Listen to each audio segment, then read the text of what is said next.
सोलापूर, धाराशिव, बीड आणि संभाजीनगर ह्या पाचही ठिकाणी जेव्हा माझा दौरा होता त्यावेळी ज्या ज्या ठिकाणी खड्ड्यांचं साम्राज्य आहे आमच्या एसटी स्टँडमध्ये, तेथील सगळ्या आम्ही डीसींना सूचना केलेल्या आहेत की लाखो प्रवासी रोज प्रवास करत असताना जर डेपोमध्ये किंवा एसटी स्टँडवर खड्ड्याचं जर साम्राज्य असेल तर त्यांना त्या नाराजीला सामोरं जावं लागू नये यासाठी लवकरात लवकर खड्डे बनवण्याच्या सूचना सगळ्या आमच्या परिवारच्या कर्मचाऱ्यांना आणि अधिकाऱ्यांना केलेल्या. सर, तुम्ही एक इच्छा व्यक्त केली होती की मुख्यमंत्री पद हे एकनाथ शिंदे यांना पुन्हा मिळावं. यावर जितेंद्र आव्हाडांनी असं सांगितलेलं आहे की त्यांना पुन्हा एक परत नवीन खातं मिळेल आणि नवीन काहीतरी स्वाहा करता येईल.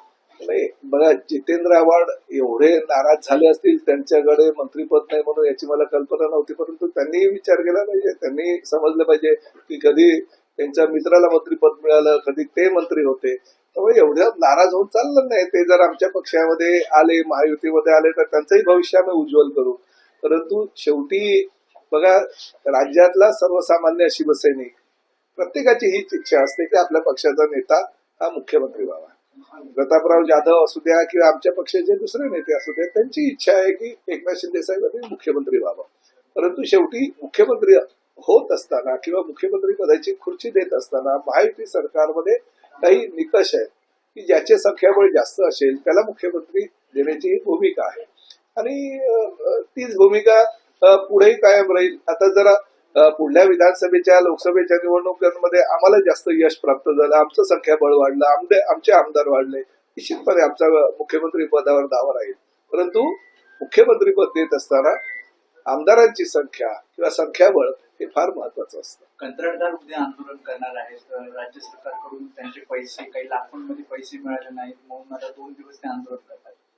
मी काही वृत्तपत्रांमध्ये बातम्या वाचल्या की 86,000 कोटी रुपयाचं काहीतरी थकबाकी आहे कंत्राटदारांची, परंतु नक्कीच मुख्यमंत्री ह्या प्रकारे स्वतः जातीनं लक्ष घालून त्यावर तोडगा काढतील याची मला खात्री आहे. SIRचं काम सुद्धा 34% असे मतदार आहेत त्या मतदारांपर्यंत पोहोचू शकलेले नाही आणि जवळपास राज्यात 2 कोटी अनकलेक्टेड डेटा आहे. तो जवळजवळ आज 17 तारीख SIRची शेवटची तारीख आहे. सर्व राजकीय पक्षांनी निवडणूक आयोगाकडे मागणी केलेली आहे, अजून त्याला वेळ मिळावा, एक्सटेन्शन मिळावं, कारण नवीनच पद्धती असल्या कारणाने एकदमच सर्वसामान्य मतदारांना त्याची माहिती कळलेली नसल्या कारणाने थोडीशी जर मुदत झाली तर SIR मध्ये चांगल्या प्रकारे अजूनही नोंदणी होऊ शकते. भारतीयच्या काही अधिकारांवरती कलम 38 नुसार कारवाई होणार, त्याचं काय? नाही, 38A अंतर्गत जी माहिती होती ती माहिती परिवहनच्या आयुक्तांना आम्ही मागवली होती आणि त्या माध्यमातून दिनांक 19 रोजी मंत्रालयामध्ये बैठकीचं आयोजन करण्यात आलं आणि 38A अंतर्गत जे काही लोक आहेत त्यांची यादी आल्यानंतर आम्ही त्या बाबतीतला निर्णय घेऊ.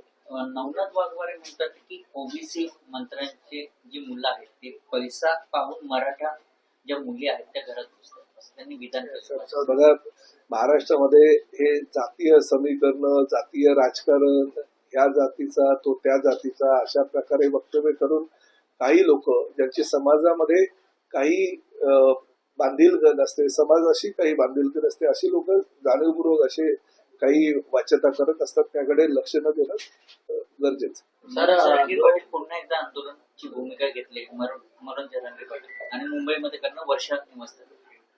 आता वेळ आहे अजून, त्या संदर्भात त्यांच्याशी चर्चा नक्कीच मुख्यमंत्री आणि दोन्ही उपमुख्यमंत्री करतील. सर, एक हिंदी में सर, मुंबईच्या नावावर बांगलादेशी घुसखोरांचं मतदान झालंय असं म्हटलं जात आहे, पण मतदार यादीमध्ये जवळपास 5.5 लाख मृत मतदार जे आहेत याचा आकडा जो आहे तो किरीट सोमय्या यांनी उघडकीस आणलेला आहे. त्या संदर्भात मला काही कल्पना. सर, सुजय विखे पाटील असं म्हणालेले आहेत की डोनाल्ड ट्रम्प मराठी रिक्षा चालकांना मुदत दिली होती ती आता संपलेली आहे, त्यामुळे आता त्यांच्यावर कारवाईची प्रक्रिया कशा प्रकारे असणार आहे, कारण तुम्ही आधीच सांगितलेलं आहे 17 तारखेपासून कारवाईला सुरुवात होईल, नेमकी ही कारवाईची प्रक्रिया कशी असेल? राज्यामध्ये 1989चा जो नियम होता की प्रवाशांशी मराठीमध्ये व्यावहारिक जे मराठी असतात त्यामध्ये रिक्षा चालक, टॅक्सी चालकांना संवाद साधता आला पाहिजे आणि त्या नियमाचं पालन गेल्या अनेक वर्षापासून योग्य प्रकारे होत नव्हतं. अनेक रिक्षा टॅक्सी चालकांना मराठी प्रवाशांशी संवाद साधता येत नव्हता. कारण ग्रामीण भागातले आदिवासी असू द्या किंवा शेतकरी असू द्या, जेव्हा शहरी भागामध्ये ते यायचे किंवा ग्रामीण भागात फिरायचे, जर रिक्षा किंवा टॅक्सी चालक तो मराठी असेल, हिंदी भाषिक असेल, तर त्याला मराठी संवाद साधता येत नव्हता. त्यामुळे पोलिसांमध्ये FIR दाखल झालेले आहेत. अनेक भांडणं रिक्षा चालकांबरोबर, टॅक्सी चालकांबरोबर, प्रवाशांशी झालेले आहेत. आणि ह्या अनेक तक्रारी जेव्हा परिवहन मंत्री म्हणून माझ्याकडे आल्या, त्यावेळेस त्या विचारात घेऊन जेव्हा लायसन्स दिलं जातं, बॅच दिला जातात किंवा त्याचबरोबर त्यांना परमिट दिलं जातं, त्यावेळेस व्यावहारिक ज्ञान त्यांना मराठीचं असणं गरजेचं आहे. असं प्रतिज्ञापत्र सुद्धा त्यांच्याकडनं घेतलं जातं. परंतु याकडे विशेष लक्ष कुणी दिलं नव्हतं आजपर्यंत. आणि म्हणून फार मोठ्या प्रमाणामध्ये हे वादविवाद व्हायला सुरुवात झाली होती. आणि शांतता प्रस्थापित राहावी, प्रवाशांशी योग्य तो संवाद रिक्षा आणि चालकांचा मराठीमध्ये असणं गरजेचं आहे. ही भूमिका घेऊन आम्ही एक मोहीम आखली आणि त्या मोहिमेमध्ये बहुतांश रिक्षा आणि टॅक्सी चालकांना मराठीमध्ये भाषा बरोबर येत नाही असं लक्षात जेव्हा आलं, त्यामुळे आम्ही त्यांना मुदत दिली. काही रिक्षा आणि टॅक्सी चालकांवर कारवाई केली. रिक्षा आणि टॅक्सी चालकांच्या संघटनांची बैठक घेतली असता त्यांनी किमान 3 महिन्याची मुदत आम्हाला द्यावी, जेणेकरून आम्ही त्यांच्याकडनं मराठी बोलणं शिकून घेऊ. मी कोकण साहित्य परिषद आणि त्याचबरोबर मुंबई मराठी साहित्य संघ हे जे साहित्यिक मंडळी त्यांच्यावर बैठक घेतल्यानंतर असं लक्षात आलं की व्यावहारिक ज्ञान गरजेचं असताना फक्त 16 ते 17 वाक्य जर त्या रिक्षा चालकांनी मराठीमध्ये संवाद साधला प्रवाशांशी, तर ते वादविवाद होणार नाहीत. आणि त्यामुळे ह्या सगळ्या साहित्यिकांनी रस दाखवला. राज्यातील 36 जिल्ह्यांमध्ये सगळे 1600 जे साहित्यिक आहेत ते शिक्षक बनले आणि सगळीकडे फिरायला लागले. आणि प्रामुख्यानं मुंबई ठाण्यामध्ये म्हणजे MMR क्षेत्रामध्ये फार मोठ्या प्रमाणात हिंदी भाषिक जे चालक मालक होते त्यांच्याशी संवाद साधला. अमराठी रिक्षा आणि टॅक्सी चालकांना मराठी भाषेविषयी जेवढं काही ज्ञान देतील ते ज्ञान दिलं. जवळजवळ 1,65,000 रिक्षा आणि टॅक्सी चालकांनी आमच्याकडे नोंदणी केली. त्यापैकी जवळजवळ 1,40,000 यांनी ते प्रशिक्षण पूर्ण केलं आणि त्यांना मराठी भाषेचं ज्ञान सुद्धा अवगत झालं. कोकण मराठी साहित्य परिषद आणि मुंबई मराठी साहित्य संघाच्या वतीने त्यांना प्रमाणपत्र सुद्धा आज उद्याला देण्यात येणार. परंतु जे शिकले नाही, जे मगरूर आहेत, ज्यांना महाराष्ट्रात राहून मराठी भाषेबद्दल अभिमान नाही, महाराष्ट्राबद्दल अभिमान नाही, काही व्हिडिओ असे त्यांनी जाणीवपूर्वक व्हायरल केले, परिवहन मंत्र्यांच्या नावानं व्हायरल केले कि जाओ तुमको जो करना है वो करो, हम महाराष्ट्र में काम भी करेंगे, धंधा भी करेंगे, पैसा भी कमाएंगे, मगर मराठी सीखेंगे नहीं. अशा बुजोर रिक्षा टॅक्सी चालकांना कायद्याच्या कक्षेमध्ये आणून आम्ही कुठल्याही परिस्थितीत त्यांच्यावर जी आहे ती कारवाई आता करणार आहोत. आज समारोपाचा कार्यक्रम आहे आणि समारोपाचा कार्यक्रम संपल्यानंतरच उद्या कॅबिनेट असल्या कारणानं परवा मी RTOच्या अधिकाऱ्यांशी बैठक लावली. त्या बैठकीमध्ये आम्ही आता पुढली रूपरेषा ठरवू आणि आमच्या RTOच्या अधिकाऱ्यांना एक मोहीम आखायला सांगू, जेणेकरून हे 1,65,000 व्यतिरिक्त जे काही मुजोर लोक आहेत ज्यांनी या अभियानामध्ये भाग घेतला नाही, शिवसेना प्रमुख आदरणीय बाळासाहेब ठाकरे यांच्या नावानं आपण हे अभियान चालू केलं. आणि एवढ्या साहित्यिकांनी शिक्षक बनून जर तुमची सेवा केली असेल तर त्यांचा मान सन्मान ठेवून तुम्ही मराठी शिकायला हवं होतं. पण जाणीवपूर्वक तुम्ही मराठी जर शिकत नसाल, महाराष्ट्राची अस्मिता, महाराष्ट्राची जी मराठी भाषा आहे त्याविषयी जर तुमचा अनादर असेल तुमच्या मनामध्ये, तर तो नक्कीच RTOच्या कायद्यामध्ये आणि कायद्याच्या कक्षेमध्ये बसून आम्ही त्यावर कारवाई करू. कारवाई करत असताना सुरुवातीला जर तो पकडला गेला तर त्याला 30 दिवसाची मुदत देऊन संधी उपलब्ध करून देऊ की अजूनही तू मराठी 30 दिवसामध्ये शिकू शकतो. 30 दिवसानंतर परत त्याची RTOच्या अधिकाऱ्यांच्या माध्यमातून तोंडी परीक्षा घेतली जाईल. त्या तोंडी परीक्षेमध्ये जर पास झाला तर ठीक आहे, परंतु जर नापास झालं तर त्याचं लायसन्स 3 महिन्याकरता सस्पेंड केलं जाईल आणि परत 3 महिन्यामध्ये जर तो मराठी शिकला नाही तर त्याचा लायसन्स पूर्णतः रद्द करण्यात येईल. किंवा जे परमिट होल्डर आहे ते जेव्हा रिन्यू करायला येतील परमिट, तेव्हा त्यांची सुद्धा परीक्षा घेतली जाईल आणि त्यांनाही जर मराठी नाही आलं तर ते परमिट सुद्धा रद्द करण्यात येईल. खरं तर महायुती सरकारचा हा निर्णय राज्यामध्ये जास्तीत जास्त मोठ्या प्रमाणात उद्योगधंदे यायला हवे, राज्यामध्ये जास्तीत जास्त मोठ्या प्रमाणात रोजगार निर्मिती व्हावी, यासाठी आम्ही प्रयत्न करत असताना कायद्याच्या कक्षेमध्ये बसून महाराष्ट्राची अस्मिता, महाराष्ट्राची परंपरा आणि मराठी भाषा ही जर शिवसेना प्रमुख आदरणीय बाळासाहेब ठाकरे यांच्या माध्यमातून आम्ही सर्वदूर पोहोचवण्याचा प्रयत्न करत असू आणि त्याला जर आम्हाला कोणीही पाठिंबा देत नसेल तर निश्चितपणे त्यांच्यावर कारवाई अटळ आहे. अभ्यासक्रमाची सांगता घडलेला आहे. कसं पाहता या वक्तव्याकडे? आपला आणि डोनाल्ड ट्रम्पचं काय संबंध आहे? सर, दी हुई समय सीमा समाप्त हो चुकी राहणार का? कारण विविध ठिकाणी केंद्र आहेत जिथे क्लासेस आहेत.